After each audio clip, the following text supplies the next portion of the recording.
بسم الله الرحمن الرحيم. السلام عليكم ورحمة الله وبركاته. ولا قارئ وشرفت له كحرن channel كنعيم أقبال سود وادر مانتين الدنيا على المهل والباقة شوكتين ولا قارئ وشرفت له هذه قرن دي رجلية channel كأنه كحرن ولا قارئ وشرف له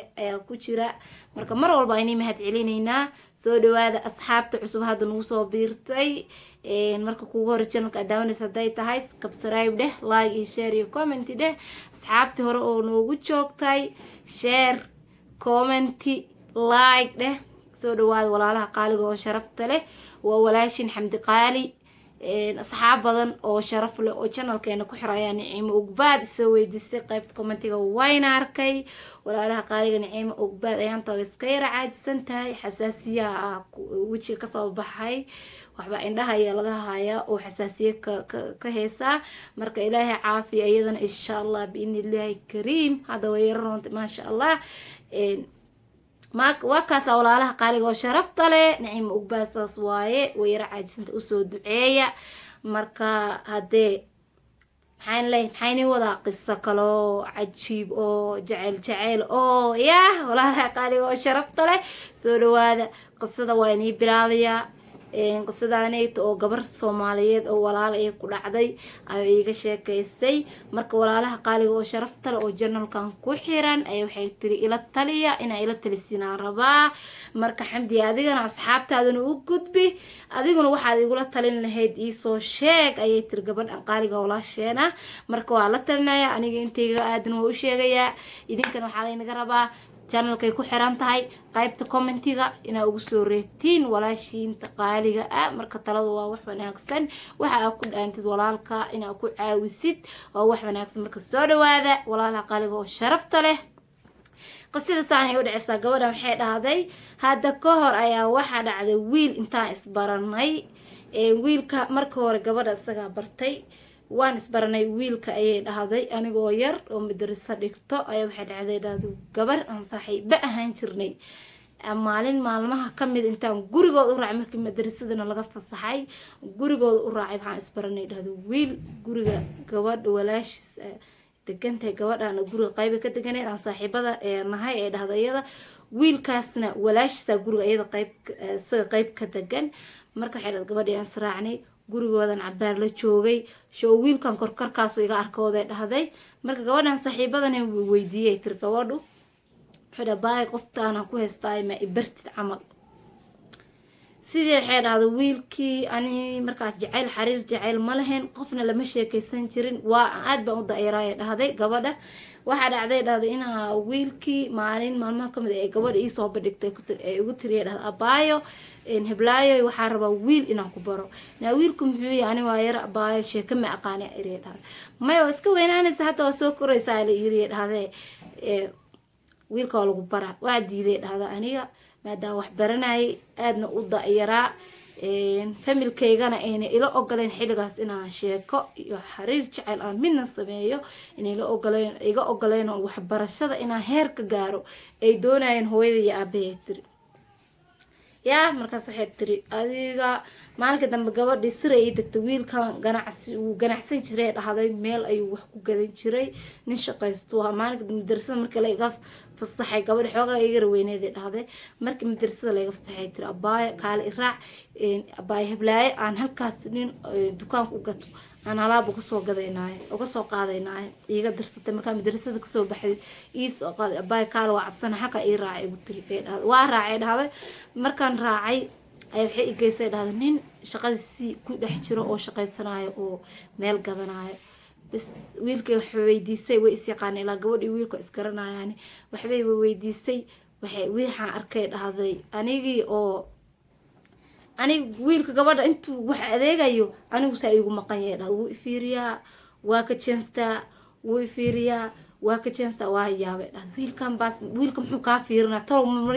xijaabka qabtid ba wax ku halaysan yihiin isriye dhahday ani dhan fikir ani shukaansi sheekadan iyo wiilkii ay ii sheegay inuu yahay ma umaleeyay dhahday wiilka wuu eegaa waa sii jeenstaa xagga u jeestaa wax hadda soo dadbaba wiilkii oo eegay la arkay dhahday yaa wiilka mar walba saa eegay arka mar walba dhahday gabadha markaan arkay dhahday waxa dhacday waxa isriye dhahday tolo maanta xijaabkaaga le halaysa ninka uu kula yaaban yahay isleeyahay dhahda ani naagta wax maa korka kaa saasasa isu fiiriya dhahda 2 jeer hataa qosol ani hada sheeko gabadha qosol waa ku qosol 2 jeer aa is fiiriya kutay sasa isku fiiriya marada ma xijaabkaaga halaysa maxaa kaa qaldana is fiiriya dhahda bas show ninka waa nin gabadhan u sheegaysa gabadha oo laga korgeeyo meel walba iska fiirina gabadha saa u eegaya wax ma ka warqabta ayada waa kadib waxay dhahday gabadhii aniga telefoon ma lahayn waagaas markaas telefoonka maana lahayn telefoona la ii gaday telefoonka markii la ii gaday lambarka aa qaatay way ogeyd saaxiibaday ahayd gabadha lambarkii dhab kusoo siisay wiilka noocaas ahaa dhabay kusoo siisay telefoonkii waxay tiri telefoonka markaa dhab kusoo siisay way soo wacaa aniga qof familkeyga leh dhowr lambarka hooyaday iyo aabahay waxaas leey walaalahay la gashtay dhad qof kale lambarkiisa maanahin qofna maan la sheekaysan jirin bas waxay dhahday markii saas dhacday telefoonku isoo wacaa ninkan dhar ma garto walaalo waan ka qabtaa maqsuu dhahay bilaay matiido gabadhaas matiido ina hebel matiido haa walaal maxaa rabtaa may abaay waa maxaa rabaa inaa kula sheekaystee may walaal aniga sheekale ima ogolo familkeena sheeko ima ogolo walaalo iska imaanaysa xilliga noqoto ama xilliga waxbarashada dhameysidbo inaan waxaa rabaa aniga mustaqbal sheeko xiriir jecel kula bilaabo ee see u arkaysaa walaashayda qaaliga uu yiri dhahday markaas waxaa iriye dhahday walaalo ani ma ogoli laakiin adiga hadaa lugooyo rabtid aniga hadda walaalo shukaanta ii sheeko ma soo joogo adiga wiilka igama daali jirin dhahday wuu iska kaysoo wici jiray anigana walaaltinimo bas ayaan u xiriiri jiray wax jacayl iyo wax kale midna uma qabinay dhahday adi muddo markaan u soconay dhahday ani aan 8 bilood ku qiyaaso ayaa wiilkii waxaa u qaaday dhahday jacayl aad u baaxad weyn wiilka ani aan dhihi jiray walaalo iga har asagana kama quusan 8 bilood gabadhaas uu wacay dhahday waxa prepaid hadhiin kaarka taleefanka wax walba igu soo diraa bisha markay dhamaato ko nin shaqaysto aha shopping lacag uu isaga kay soo diri jiray markaan walaalo ani hooyada aabay la jooga lacagtaada uma baahani ani mustaqbal kula maro walaalo inaan ku guursado kuma rabo ani reerkeen hadii ko inaan nin guursado ma rabaan inaan waxbarashada heer ka gaaray rabaan waa kaasa may anaa kula jecel walaalo admiya xooga iga qaadatay may soomo anaa kula jeclaaday ama aan ku guursado ama aan ku guursanin walaalay anaa ku sii xoolaha miyaad i xoogtay miyaad i bariday ما يسمى وواحد عن هيبدي يوم أركنه كو يعني كسيو كو قرتي واي وحبها وأركن أنا مركب البويل مركب العيسى ودرو حياة الجبران وكان هيشريد هذا واحد يشريد هذا ولا له حول حارات نعونه مرة ما نكره ولا له وكاس هذا ولا حول هذا وعلن شريد هذا حتى نعريد هذا إنه متكو صادر موجي هذا وعي يودي يشريد العقب ويوصدر يشريد العقد ويصدر متكلو كصدر يشريد هذا بس qof jecel buu ahay dhahada markaas ani marka muddo kadib ayaan jeclaaday markii aan jeclaaday oo wiilka sheeka dheer oo xariir dheer uu dhex maray oo adigu sanado waxay dhahday 2-3 sano ku dhawaada sheekaysanay ki 8 bilood ka saaray dhahada oo taasay la ismeermeerinay laakiin 3 sano oo kale oo kaamil ay sheekaysanay marka sheekaysanay waxay tiri wiilku waa is jeclaanay jecel dheer sheeka dheer ani iskuul baan dhiganayay iskuulkii baan shahaadooyinka ka qaatay waa qalan jibay jaamacad heer jaamacad ina aadaal ay reerkeena ila rabaan kadib wiilka waa is jeclaanay si dheer isku jeclaanay anoo wiilka sidii u wada jecel isu jecel oo wada sheekaysano ayaa familkeena waxa iga soo doontay nin ay familka qaraabo yihiin oo wuxuu yiri gabadhan ayaan rabaa oo de qurbahan waa la yaqaan Soomaalidan qurbaas yaa qurbaha ninka yimid reerkan ninkaas ay ka soo doontay hore aabahay iyo hooyaday family ba meena ka keenin yaa hore waxay dhaheenbo hay diyaar waa ani wax la weydiiyay malahan dhahada kadib ani hooyaday ba isoo bandhigtay maalmaha kamid ah u yeertay waxay tiri hooyo waxaan rabaa waa lagu guursan rabaa ina hebel ina kana ku soo doontay waxaan rabaa ina arooskaagi isu diyaarsata waa lagu aroostaya hooyo macaan waxaa iriye dhahday aniga hooyo waxaad i weydiinay inaan xiriir leeyahay in kale maxaa hooyo ninkaan naa waxaas ma jirto waa lagu xukumayaa liiri aabiya sidoo kale sheeg may amarkeen inaa qaadatid waay maadaama ani waxay tiri waalidkayga horta isoo koriyeen oo waxna isoo bareen maalinna meel ayaga ahayn gurigooda aan u dhaafin waxaan go'aansaday wiilkii baan wacay waan u sheegay dhahday wuxuu yiri dhad walaal ma sidaas baa hadda waalidkaaga maxaad ugu sheegi weyda mar hore inaan intaa wada sheekaysano anina waxay tiri wareerkeen horey iiga digeenba nin isoo nin aan kala aan keenin ama aan shukaamin way iga diideen aabbahay hooyada waxay mar walba dhihi jireen maalinka jaamacadda dhamaysid ninka doonto guurso laakiin ayaga aan jaamacadda dhamaynin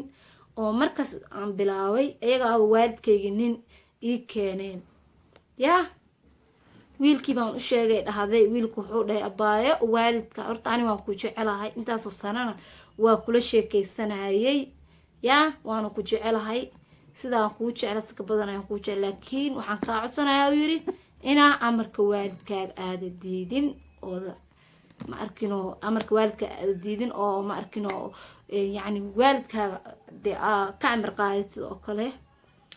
wuxuu igula taliyay dhahday inaan amarka waalidka diidin haddii aan calaf isku leenahay selaynu dhahay in kastoo ani aan aad kuu jecel u dhahay oon aad kuu jeclaa laakiin haddana waalidkaaga amarkiisa inaa duca iyo habaar doora haddii lagu yiri waa inaad ducada dooratid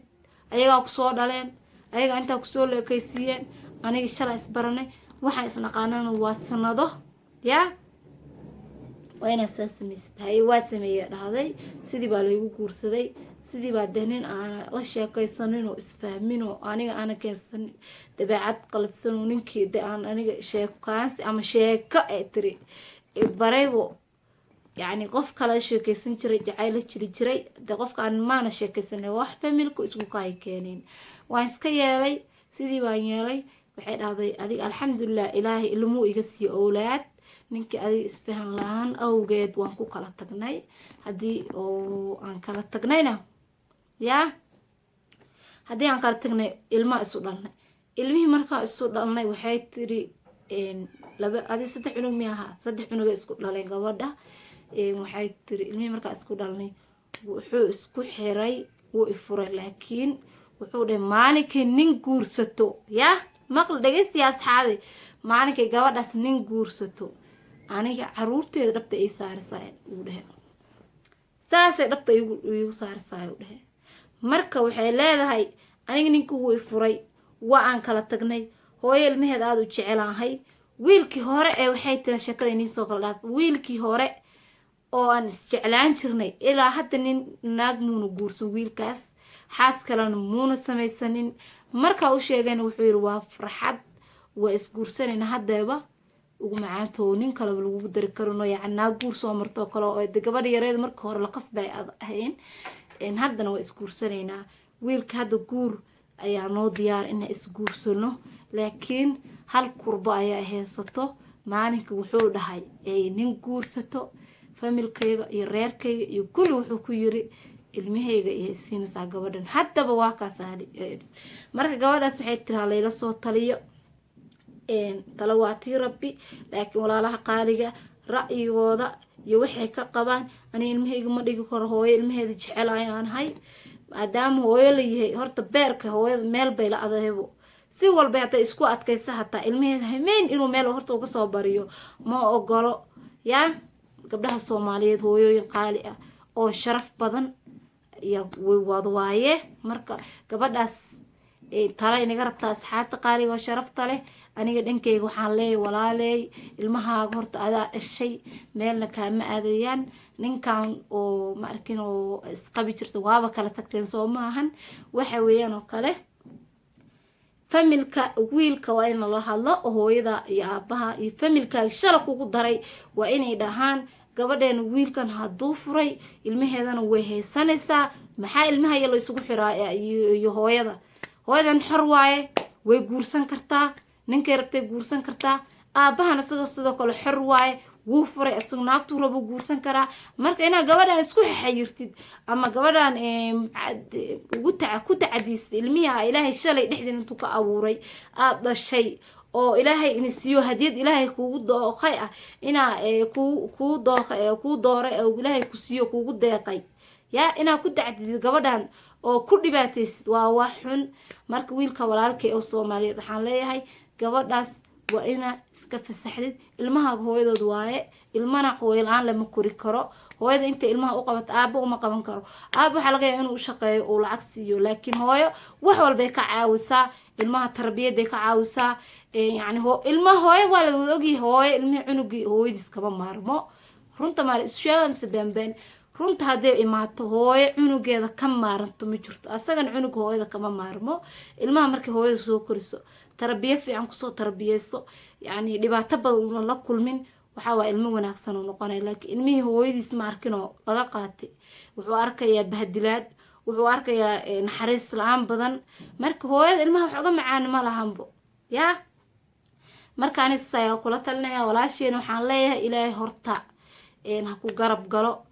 waana kuusoo duceyneynaa asxaabta qaaligii ani iyo sharafta leh waxaan ku leenahay khayr iyo caafimaad baan kuu rajeyneynaa familka wiilka dhalayna waa inaan la hadlo maadaama uu reerkiina saas ku yiri dee xarig iskuma xirnaanaya ilmaha iyo guurkaaga mustaqbal ma samayso reerkaaga wiilka ah jeceshahayna guurso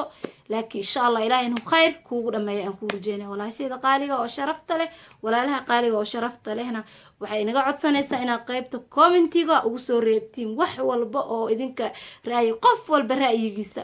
qofkii dhihi lahaa qofba ra'yi bilaadankan annaga waa kala duwanna ilaahay shantaa farood ma sibin dadkana sidaas oo kale waaye qof walba ra'yigu uu qabo qaybta commentiga inay ugu soo reebaan ayay codsanaysaa walaashayda qaaliga oo sharafta leh mac salaama assalaamu calaykum waraxmatullaahi wabarakaatu